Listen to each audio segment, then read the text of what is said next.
Where do you suggest that people start with homesteading? I'm sure that you get this all the time, but yeah, I feel like, there's so many ways you can enter it, and there's so many old-fashioned skills that are worthwhile.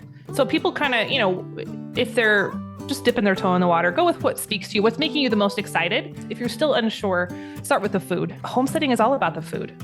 We eat 3 times a day. We have so many options and opportunities to make choices around what we eat, how we prepare it, how we buy it, if we're buying local, if we're buying direct from the farm. So that just gives you a lot of entry points. The average American spends less than 37 minutes per day in the kitchen, and that's divided up between 3 meals. One of the most old-fashioned things you can do as a modern person is just to get in there and start using your kitchen and start figuring out how to make things. And not only is that going to reacquaint you with food, it's going to make you feel good beyond just what you're eating, because we're really wired to use our hands and create things. Hey everyone, welcome back to the podcast. Katie thoroughly enjoyed the interview you're about to listen to between her, Katie, and Jill Winger. And I'm excited to share this episode with you because I thoroughly enjoyed it as well. But before we dive into today's episode, I wanted to let you know, as we've already done before, but I'm going to let you know again, that the Growth Initiative is open for enrollment. The fall session is going to begin in 2 weeks, or just over 2 weeks from the time that we are releasing this podcast. The reason I'm emphasizing that is because the Growth Initiative, unlike any of our other programs, has a live element to it. There are 6 live calls throughout the course of the program. You get lifetime access to all the pre-recorded videos and the course content, the curriculum. You get that for forever. But the live videos, I mean, how many times how often do you have access to a live video? You just get access to it when it's live.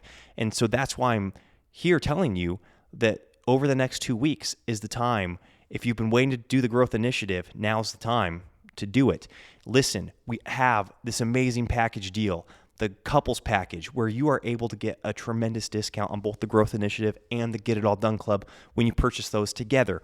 Also, if you're already a member of the Get It All Done Club, check your inbox this week because we are sending out a coupon code to any Get It All Done Club members for their husband's Growth Initiative admittance. So check your inbox.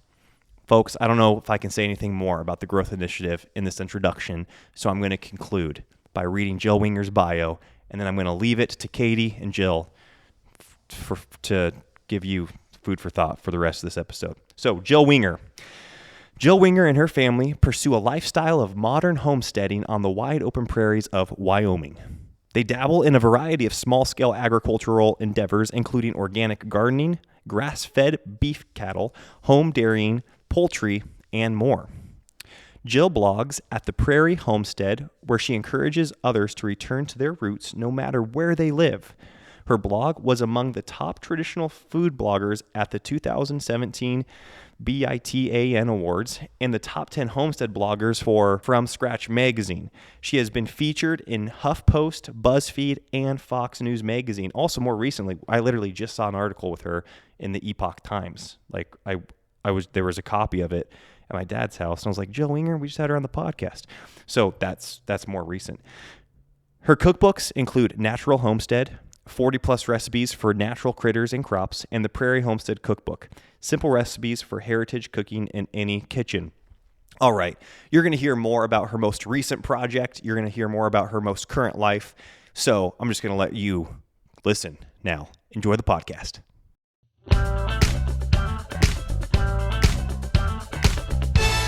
The Now That We're a Family podcast. So my name is Jill Winger. I am the creator of the prairiehomestead.com, which was one of the first homesteading websites and blogs on the internet. And I live in Wyoming with my family. I'm just really passionate about helping people recapture old-fashioned skills that have been lost in our push towards progress and just helping them find the purpose and meaning that comes from that. that's awesome. And give me kind of an origin story. Because like you said, you were there before homesteading was cool. People were still like in the minimalist movement, yes. probably, yes. where it's like, what? We don't want anything. So how did that look for you guys? How did you decide you wanted a homestead? How did it look starting out? Yeah. So I definitely wasn't raised in this lifestyle. I was a typical 90s kid, kind of lived in a little housing development, normal childhood for the most part. But I'd always had this little tug in me that I wanted to live. I didn't know it was called homesteading back then, right? But I was like, I want to live in the country. I want to have animals.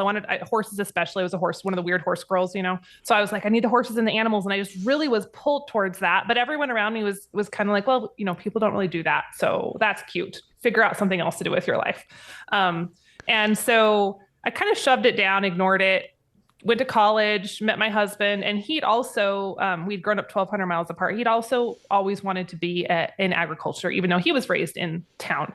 So when we decided to buy our first home after we were married, we knew we didn't want it to be kind of the typical starter house. We didn't want to be in town. We didn't want the white picket fence. We wanted something a little more rugged and off the beaten path. And so we found this old farmstead. It had not been lived in for quite some time. It was covered in trash. All the outbuildings were busted and the fences were destroyed. And we're like, this is perfect. This is what we've been waiting for. And so when we bought that property, almost just instantly, I was hit with this idea of like, how can we make it profitable? How can I make it productive? Not just a place to live, but how can I bring it to life and have it be something that's beautiful and something that actually brings value into the world? And so that's kind of where the idea of homesteading came up for me. I didn't know it was called homesteading. I didn't know that it was a thing. It really wasn't a thing back then. It was 2008. So it was pretty new in the world of the internet to talk about chickens and tomatoes and stuff. But that's where it started, at least. No way. And so did you take your homestead online at that point, or did you wait for years and then, come on YouTube and start your blog and all that? So I waited about 2 years. So we bought the property in 2008. I had our first child in 2010. And so I had quit my job to be a stay-at-home mom at that point.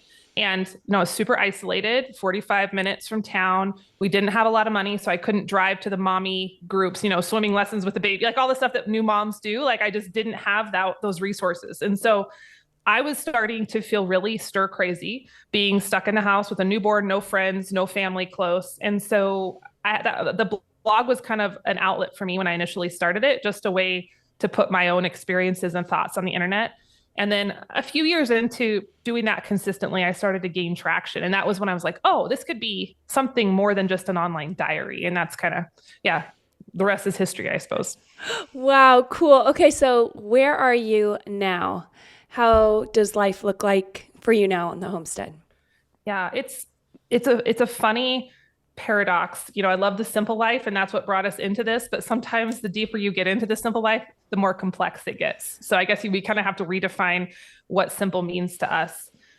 So fast forward to today, we're still on the same property. It's changed considerably. We put a lot of work into it. We raise the majority of our own food. We still go to the grocery store sometimes, but we have milk cows, chickens. We do our own beef and meat chickens. I said, that sounds weird how I said that. We raise chickens and beef for meat as well as eggs. We raise vegetables. We have greenhouses and gardens. So that's a big part of our life, but we also have branched out more into our local community. So we sell beef. We ship that nationwide. We have a little restaurant near us. We homeschool our kids. We have 3 kids now, and they're really involved in all of that. So our life has lots of moving pieces, but the homestead is really still kind of the central pillar that ties it all together. Wow. And so does your husband do that with you? Is he like, do you guys manage the, what did you say you have in town? You have like a restaurant? We have a little restaurant. Yeah. Okay. Yeah. So he quit his traditional job in 2015 after my blog started to grow, and it was just not making sense for him to go work off the homestead because I needed him here. And so he runs alongside of me. He's not a blogger, and he's never going to be in the middle of my business. He appreciates it, but it's not his passion. And so I still run my prairie homestead type content, and he takes care of the cattle, and he builds things. And so in the restaurant, something breaks down, he fixes that, or he renovates buildings and stuff. So it works really, really well. That synergy, although we're not necessarily both creating content for the same sources, if that makes sense. Yeah, totally. Someone's got to make sure everything else stays running too. Yep. So yeah. Wow. And then how has that worked with your kids with homeschooling and the homestead and stuff like that? How are they involved with the homesteading? I think that's one of my favorite parts in that. The homestead just gives them so many opportunities to learn responsibility. It gives us a chance to give them more autonomy than maybe kids their age would have in a normal modern American setting. And that's not to say that people can't recreate that no matter where they live, but the homestead has been a really great teacher for me. And so our kids are super involved. At this point, I have a 13, a 10, and a 7-year-old. So they're a little bit older. They run all of the barn chores. My oldest, milks the cow every morning when we're milking. My middle child does all the chicken chores. They help cook, they help with food preservation. They're very involved, which has been pretty gratifying to see them kind of be raised up alongside the homestead as it's grown.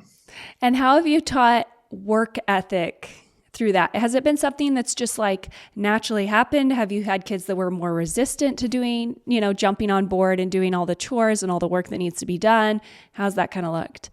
Yeah, it's been a little bit of everything you just said. So I think it maybe hasn't been as much of a struggle as some people might expect, just because my husband and I, we love to work. We say projects are our love language. And so from the time the kids were tiny, they've been outside with us. And my husband and I very much don't have a kind of that standard cultural view of work where it's like drudgery and we just get it done and punch a time card so we can have the weekend. Like, we love working. We find so much joy in working. And so the kids have always seen us find joy in working. And I think that has helped. They've been there since they were babies, just seeing how that goes. That's not to say, they're still children. So there's days when I'm like, yesterday there was a child who didn't do chores quite like he was supposed to do chores. And so I had to follow up with him and go, hey, the water on the chickens has not been changed. So there's still normal kid resistance that we work through. And we have to, teach consistency and being really mindful of details and stuff. But for the most part, I think they have a pretty healthy view of work. And we try to, I don't know, just the way we're wired, we don't always separate work and pleasure. They're kind of melded for us. We find it a lot of enjoyment in it. And I think our kids have started to take on that same mindset, which is helpful. Yeah. I mean, I think that's what work was intended to be, was a fulfilling pleasure. Like, we were intended to work. And it's kind of a bummer how that's been separated from work and rest into, I was reading a book and they were saying now we have a lot of toil and leisure. And neither of those things are as fulfilling as work and rest. And I don't know, that really stuck with me. Yeah, I so agree with that. I think the whole leisure concept in modern society is so fascinating, where it has to be like this passive activity. Like, the only form of leisure that people count as leisure is consumption. Either you're sitting like a blob on the couch or you're consuming something. That's not to say I don't sometimes veg on the couch, but you can be, I find, fully relaxed and doing something. Like, I can be out in the garden on a beautiful afternoon and lightly weeding or just kind of bumbling around out there. And it's so much more relaxing to me than sitting and watching Netflix. So I feel like, we just have to redefine that as a culture. Yeah, absolutely. Because we aren't as fulfilled and we aren't as rested either. We're just worn out from both activities, the consumption and the toiling. So with your children and your homeschooling, I was curious about this too. How do you work that all in with the homesteading? Especially like in the fall, right? School is typically picking up, and then like food preservation and all that is like crazy busy. Yes, that's a great question. And sometimes it's more smooth than others. I think fall's probably the trickiest. Winter's pretty easy because everything outside is dead and under snow, and we just cozy up by the fire and do our school. So most of the time, like, we try to get our school done first thing in the morning. We start at 8 and we get done around 11. That's just our pattern. That's not right for every family, but that's how we do it. I just like to have it done. So now that my kids are a little older, in those fall mornings, it might be, okay, I'm going to get you started on math and language arts, and then I have to get the tomatoes started in the canner. Or, hey, you get done with school at 11 today, but you need to help me do this project in the kitchen before you go outside and play. So we're just kind of all hands on deck at that point. Sometimes maybe the school isn't as perfectly compartmentalized during those seasons, but that's just life on the homestead. And honestly, I'm kind of like, if they're in the kitchen helping me do stuff, we're talking about measuring, we're talking about food production, we're talking about why some tomatoes have more acidity than others, so I feel like it all kind of, life is school and school is life, and that sort of deal. I love that. I loved how intertwined everything is. And how did that look when you had little kids? Like when you're, teaching to read and teaching kind of like these very hands-on time consuming concepts. Yeah. So just the way it worked for us, when I had the littler ones, when I needed to be at the table sitting with them more, I find, at least for the way we do our homeschooling, we weren't doing school as long. Those kindergarten, first grade, second grade, they're not doing, 3 to 4 hour stretches. It's more, we're just getting stuff done quickly. So we could get our school done in the morning. I'm done by 10 a.m. And then I'd have more time in the afternoons to do those preservation projects. So it's kind of worked out well. I know if people have a larger span of children, that might be a little different, although sometimes the older ones can help and you can roll the older ones into doing things without you. And that's what I'm kind of getting into now with my 13 and my 10-year-old. It's like, hey, I'm not going to be around when I need to start prepping supper today because I'm going to be at the restaurant or I'm going to be in town. So could you get the beef browning? Could you put this in the oven? Could you watch the chicken while it's roasting? And so, yeah, it's definitely been something to adjust with the different stages and learn how to be creative and kind of problem solve. But I find that it works. Even when I had the tiny babies, I'd do the big projects during nap times, or I would teach them, hey, I'm going to be in the kitchen. You're going to be over here on a blanket with toys. You can see me, you're fine, but I need to focus on this right now. And I think that was good training for them at the same time. Yeah, that totally makes sense. And I do think, work expands to fill the time allotted. We've heard that. Yeah. And it's like when you have to get that done and because you have other things to do, instead of like, okay, we have our whole day, we're just going to make our preschool curriculum dribble on, throughout all the hours. It's going to look, you could get a lot of stuff done. Okay. So I saw on Instagram your son doing leatherworking. Mm-hmm. How did he get into that? How did you get your kids into that?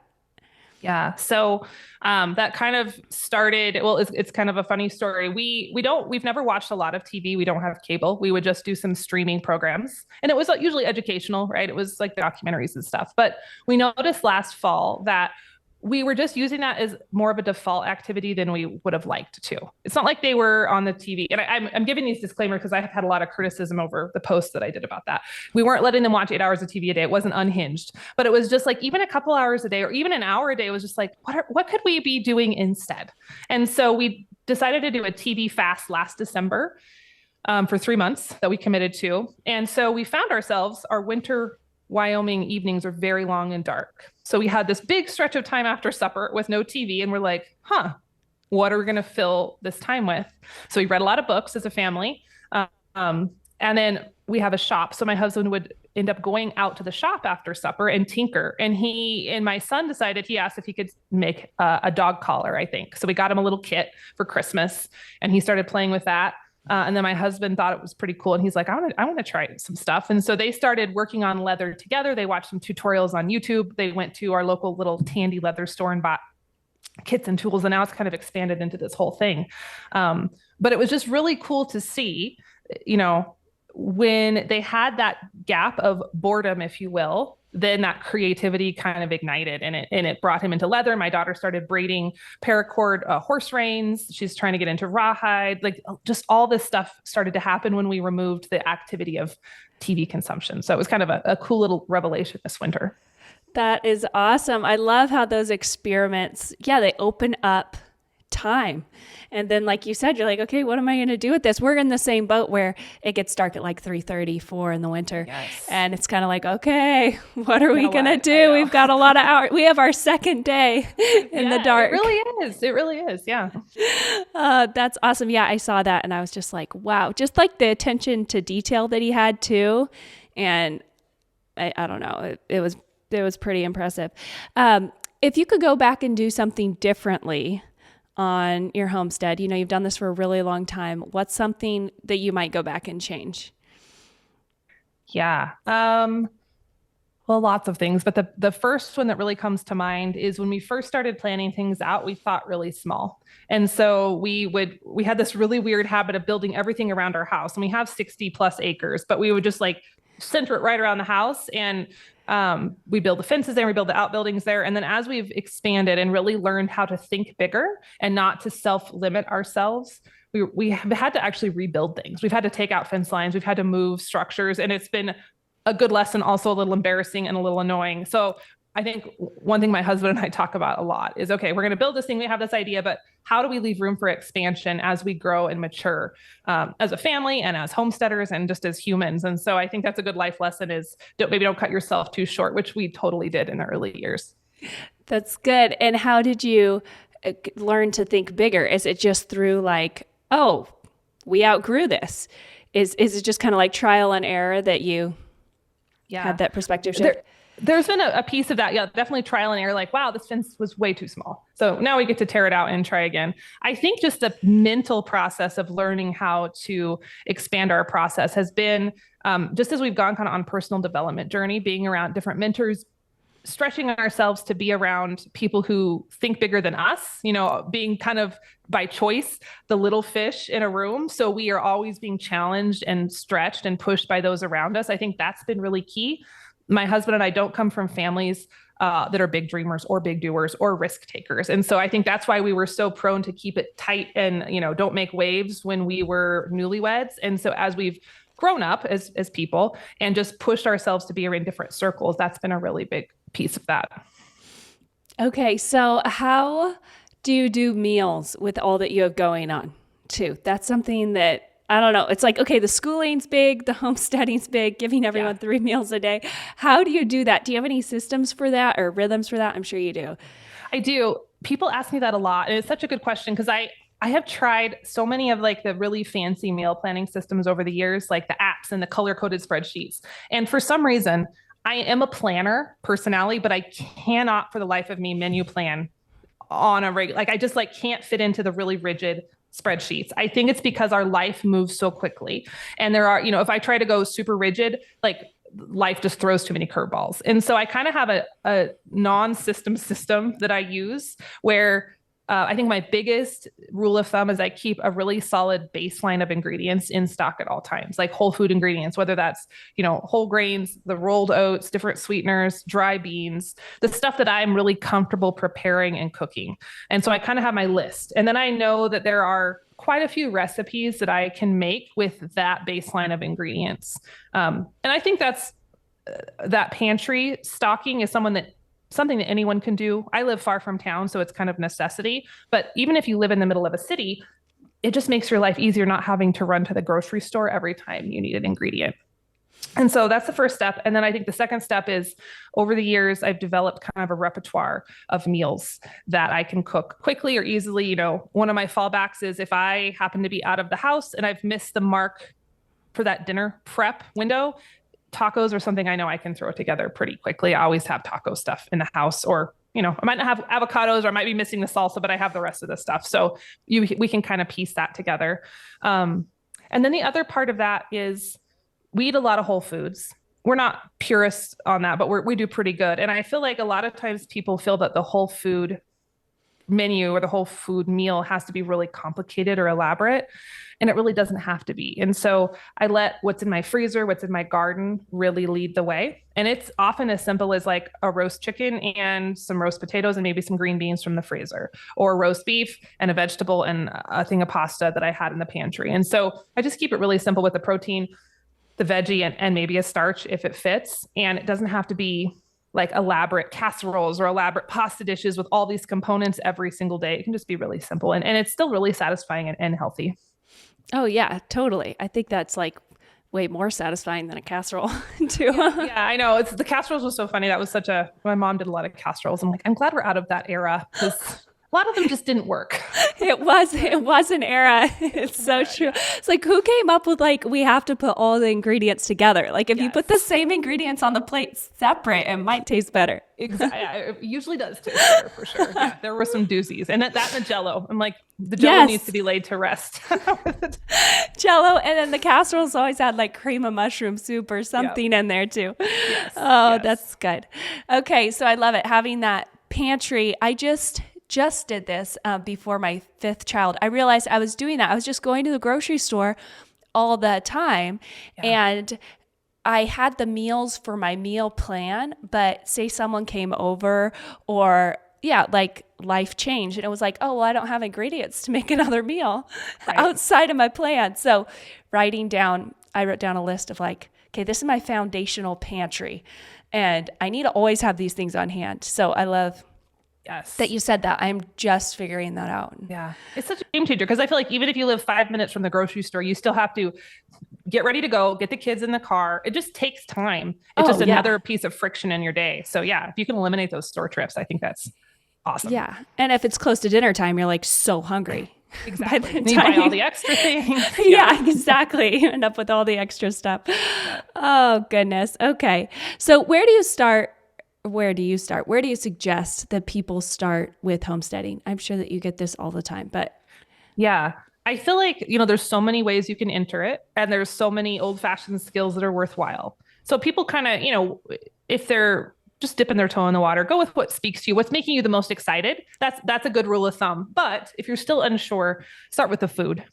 Because whether you're living in a suburban neighborhood or you're living on an actual piece of property, a homestead per se, homesteading is all about the food. We eat 3 times a day. We have so many options and opportunities to make choices around what we eat, how we prepare it, how we buy it, if we're buying local, if we're buying direct from the farm. So that just gives you a lot of entry points. And I would say one of the first things that people can do is just get back in the kitchen.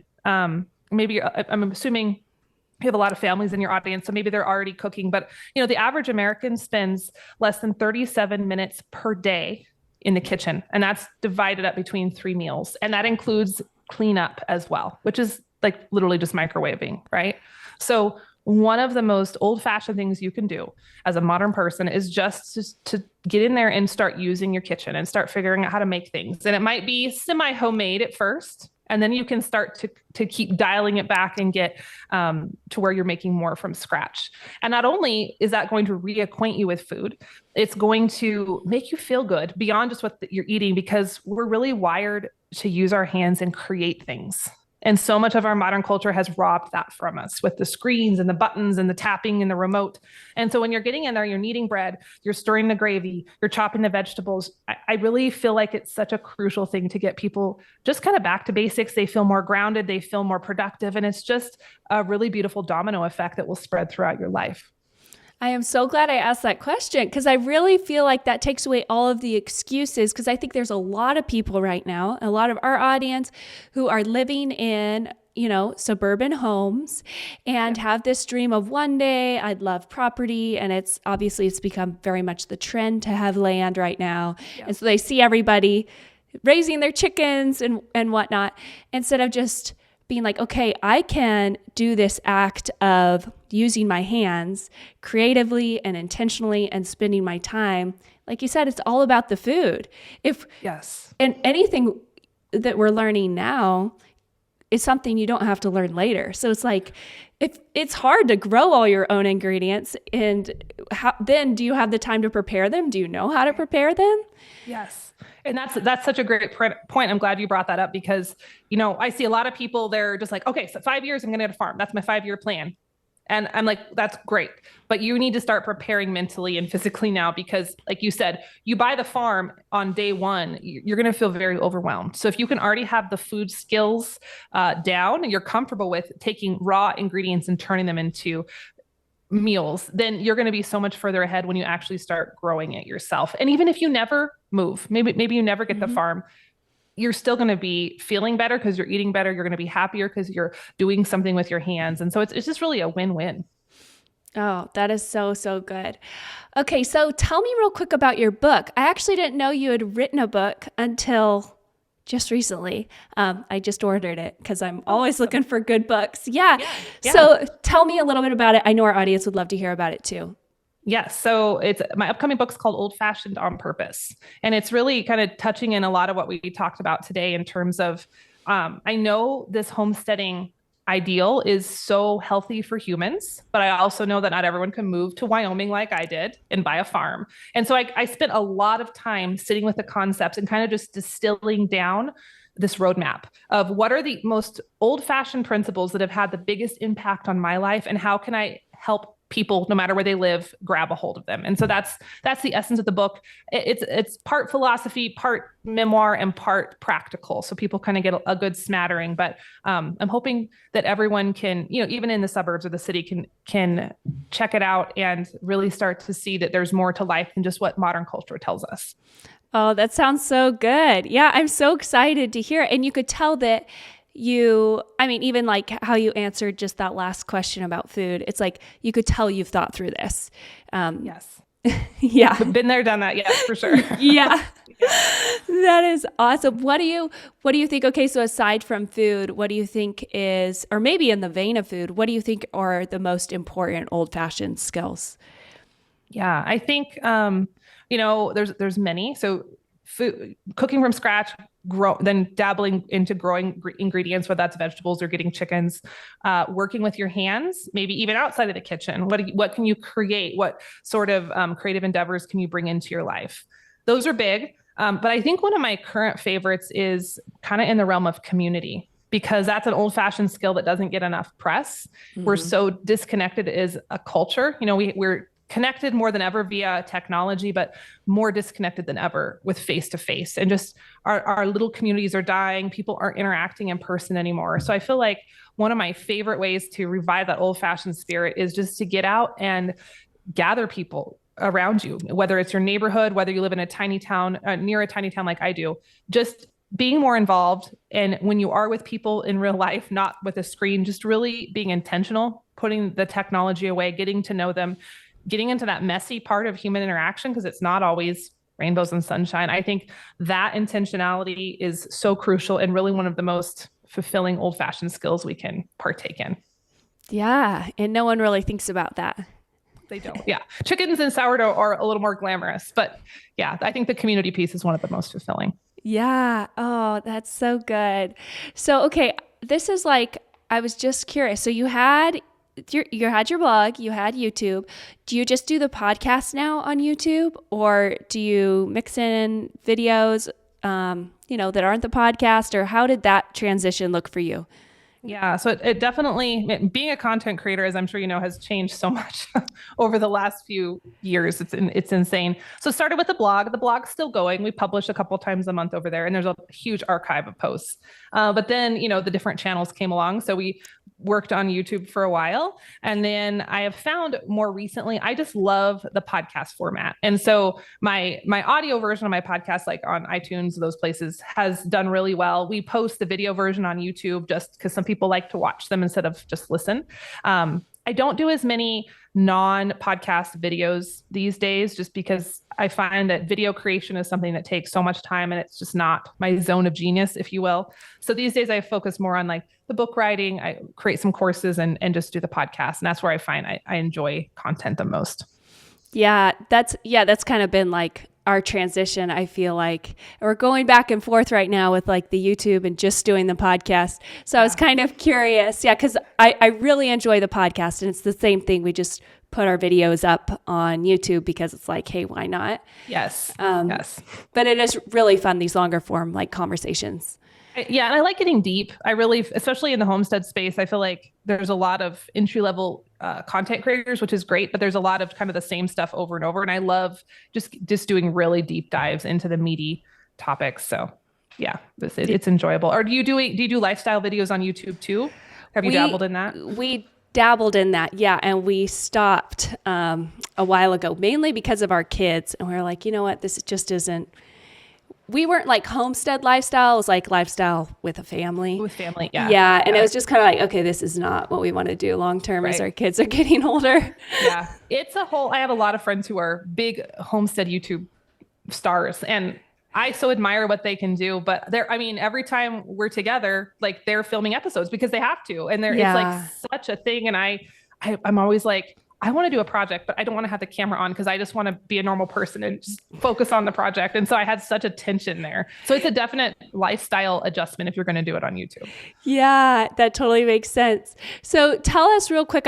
We briefly talked about some things you're doing, but tell our listeners real quick where they can find you.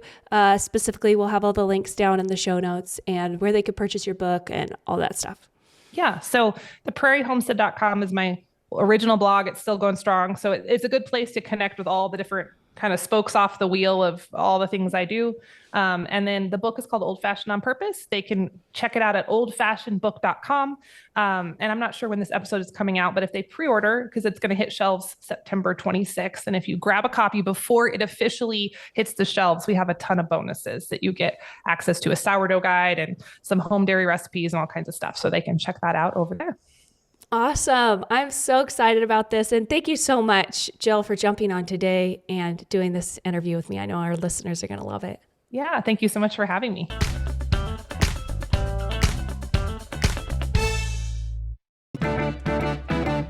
Men, the Growth Initiative is now open for enrollment.